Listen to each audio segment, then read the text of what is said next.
몇 년 전 그 유행했던 말 중에 소확행이라는 말이 있었습니다. 소소하지만 확실한 행복의 줄임말인데요.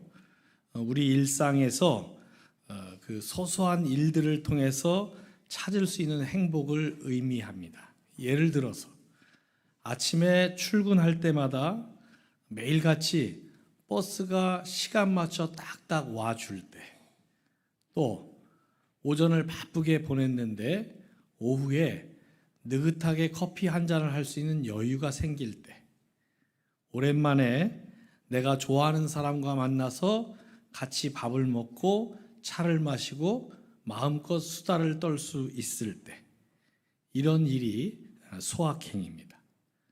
여러분의 소확행은 어떤 게 있으십니까?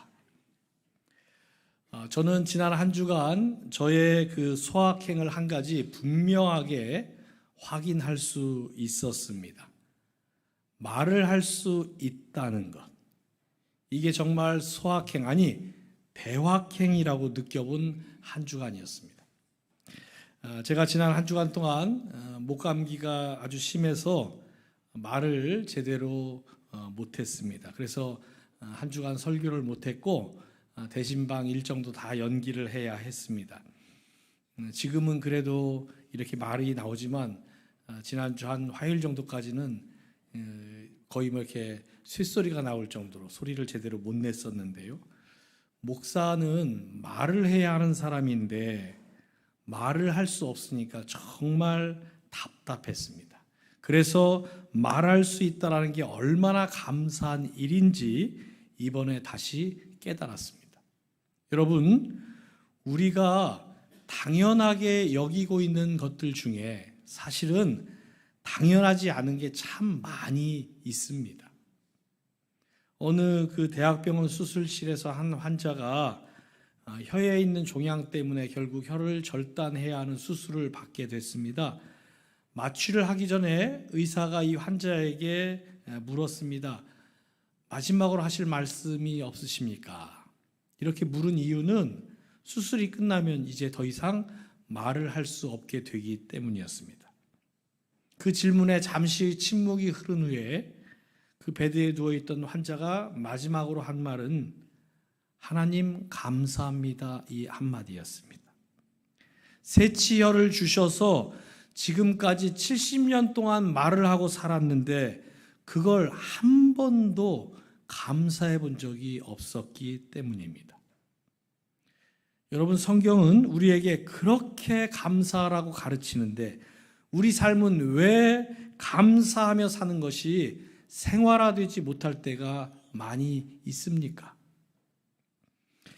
어느 목사님이 그러시는데요, 감사에는 자연산이 없고 양식만 있어서 그렇답니다. 즉 우리의 죄악된 본성상 감사는 저절로 되는 게 하나도 없기 때문입니다.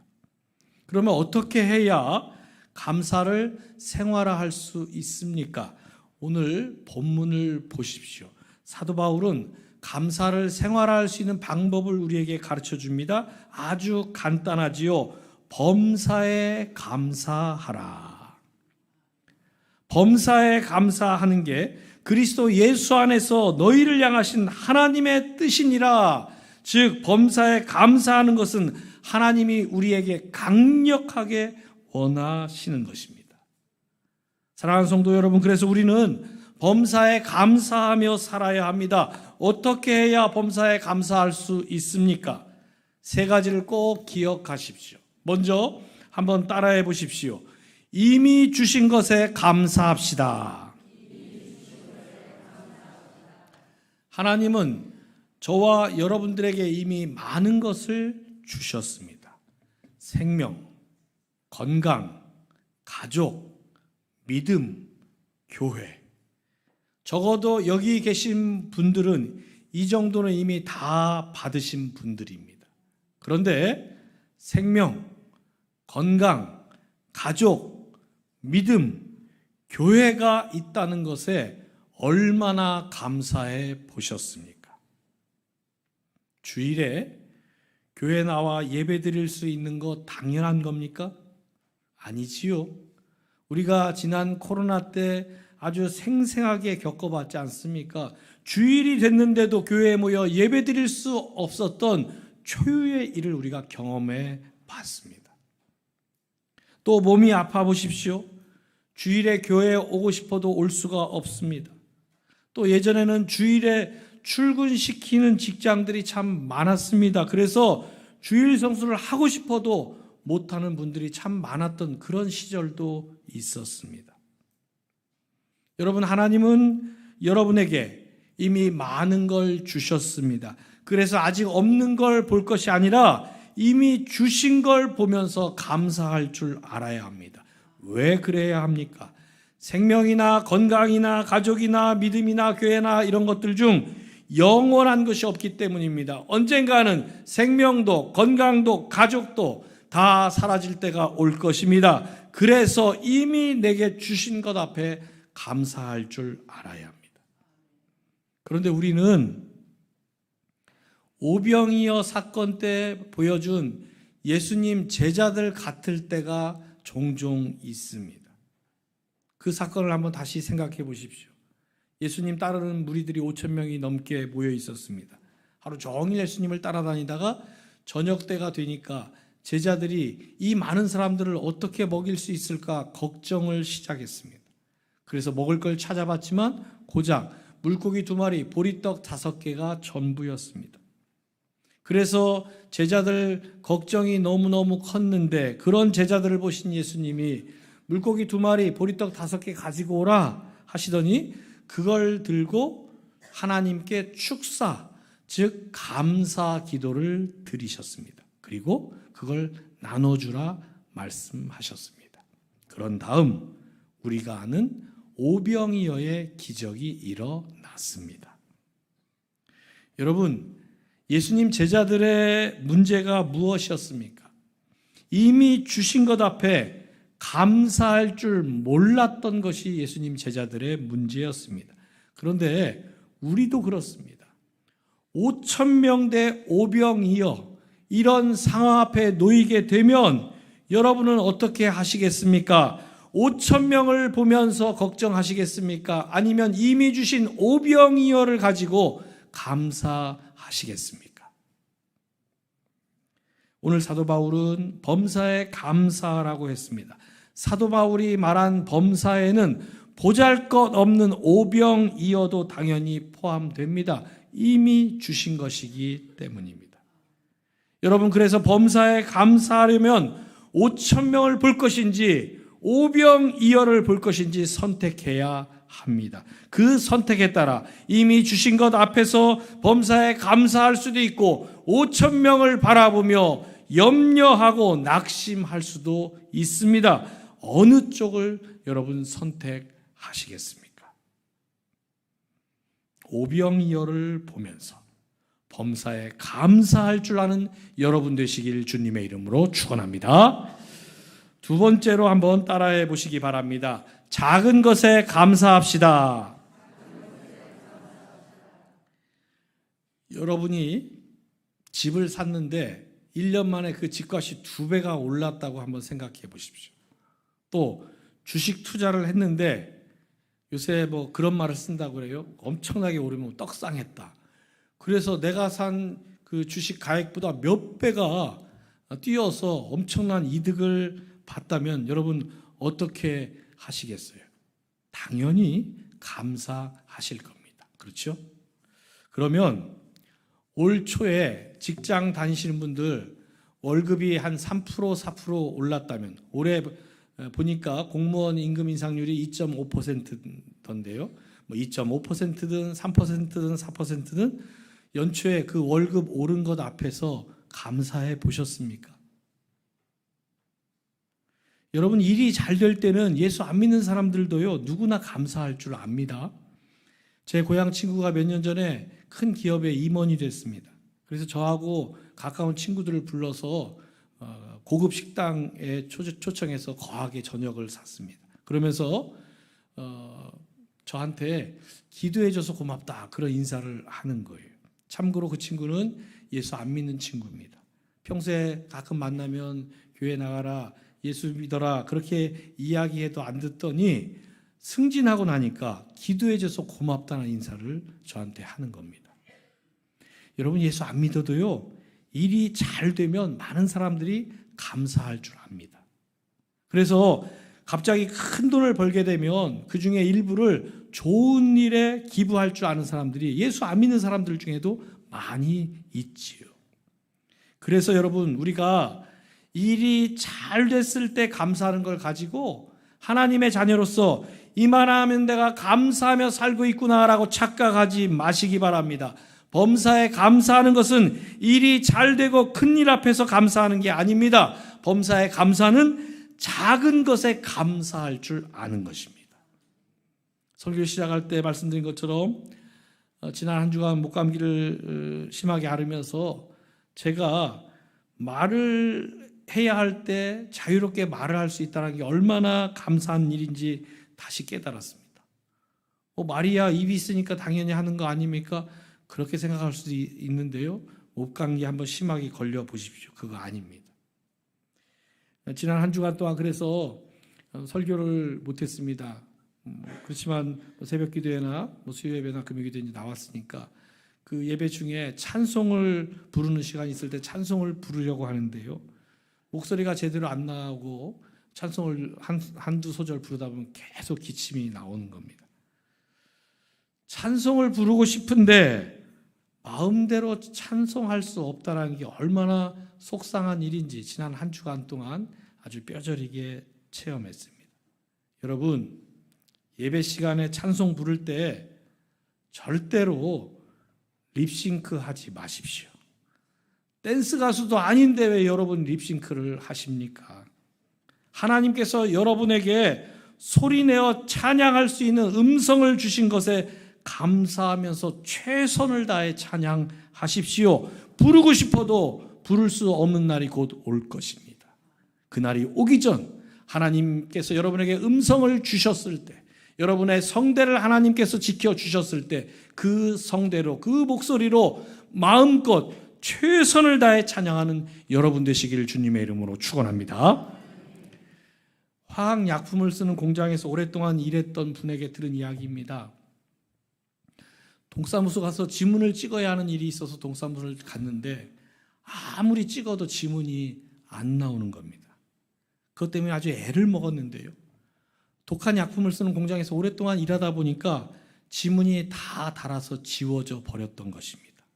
그분 말씀이 지문이 살아있다는 게 얼마나 소중한 일인지 그때 처음 깨달았다, 그런 이야기를 하십니다.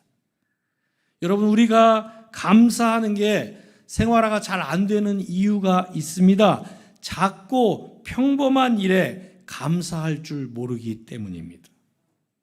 새치 혀가 있기 때문에 말할 수 있는 건데, 여러분, 혀가 있다고 감사해 보셨습니까? 몸이 아프다가 병이 나으면 감사할 줄은 아는데 평소 안 아픈 것에 대해서는 얼마나 감사해 보셨습니까?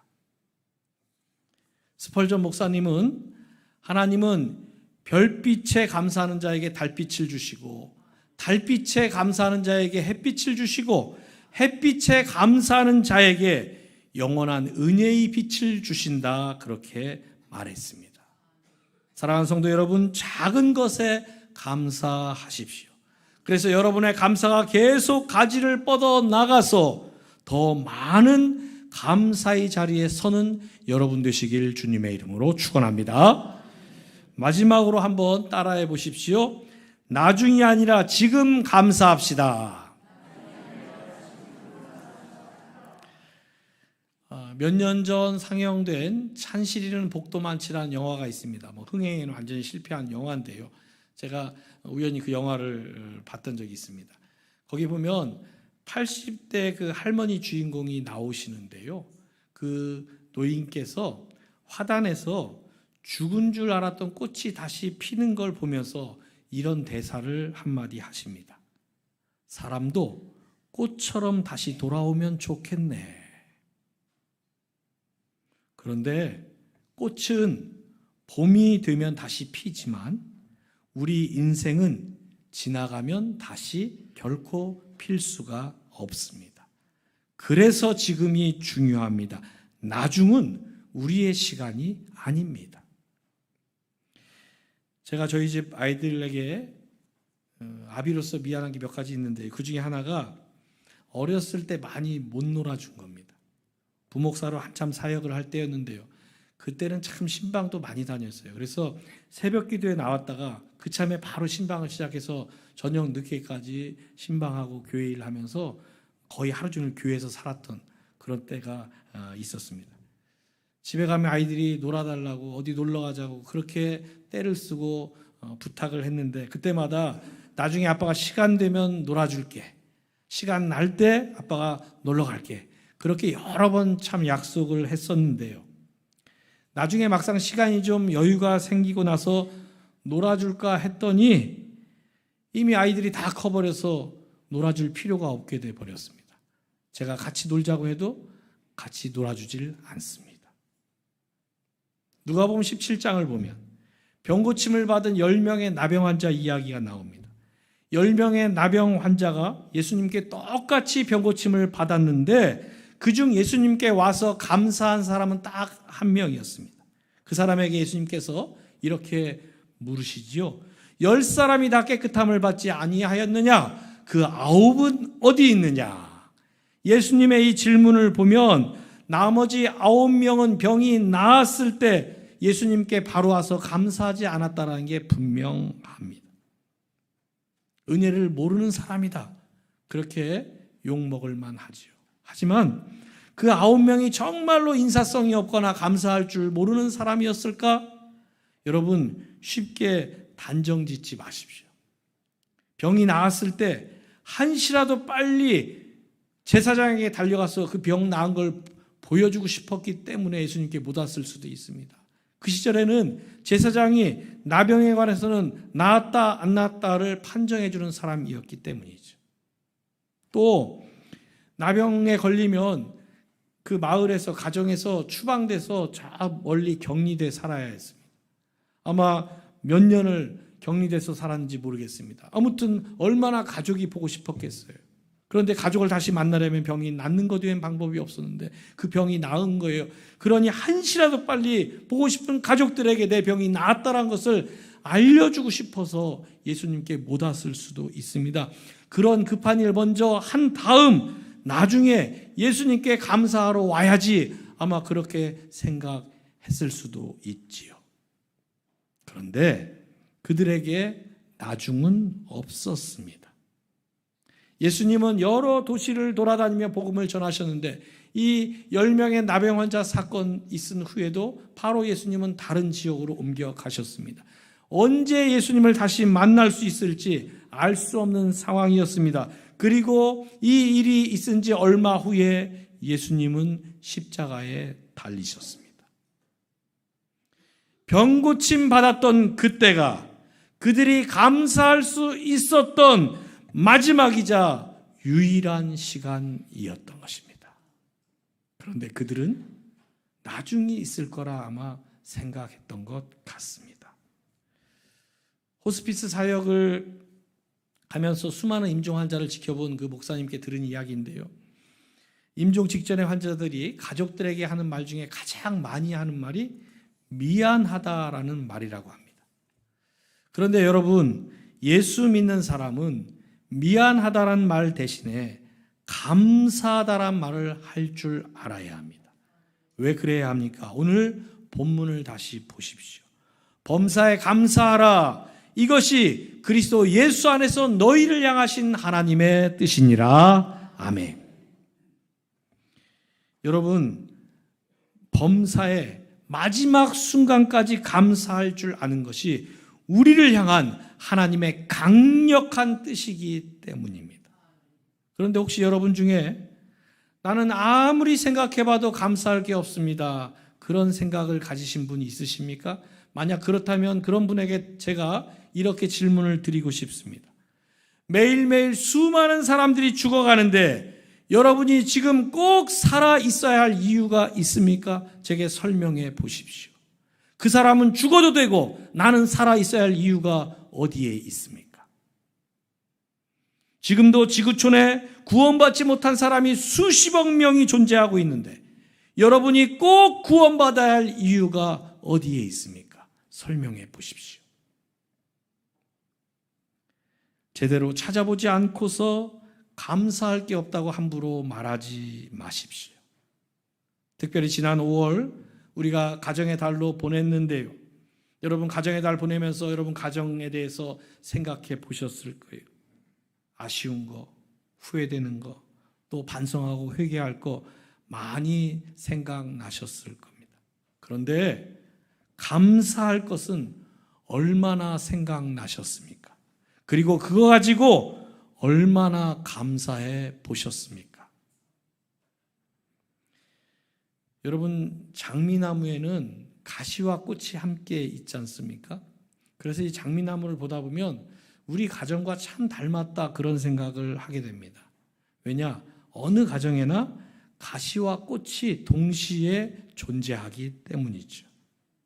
그래서 어떤 분들은 가정에서 그 가시 때문에 힘들고 어려운 시간을 보내면서 섭섭함이나 원망이나 억울함이 오랜 세월 동안 그 마음속에 켜켜이 쌓여 있는 분들이 있습니다. 그런데 그 가시 때문에 힘들 때 함께 피어 있는 장미꽃을 보신 적이 있습니까? 다시 말씀드립니다. 가정에는 가시만 있는 게 아니라 분명히 꽃도 피어 있습니다. 꽃이 없이 가시만 있는 장미가 없고 가시는 없는데 꽃만 있는 장미도 없지요. 우리 가정이 그래요. 그런데 그 가시 때문에 힘들어서 피어있는 꽃을 보지 못한 채 혹시 원망이나 섭섭함이나 또는 한숨으로 보내온 세월이 있으시다면 여러분 가정에 분명 하나님은 꽃도 주셨어요. 그 꽃을 보며 지금 감사하지 않으면 9명의 병고침 받았던 사람들처럼 나중에 감사할 수 있게 될지 없을지 아무도 모릅니다. 꽃은 시간이 지나면 지기 때문입니다. 그래서 여러분 감사는 나중이 아니라 지금 해야 합니다. 다시 말씀드립니다. 나중은 여러분의 시간이 아닙니다. 여러분의 시간은 지금뿐입니다. 그래서 여러분 가정을 다시 돌아보십시오. 가족들을 향해서 그동안 가시 때문에 힘드셨습니까? 하지만 그 가시만 볼 것이 아니라 어느 한 구석에 피어 있을 꽃도 함께 보면서 더 늦기 전에 사랑하는 가족들에게 지금 감사하다는 말을 꼭 전하시기 바랍니다. 그래서 하나님이 정말 원하시는 범사에 감사할 줄 아는 여러분 되시길 주님의 이름으로 축원합니다.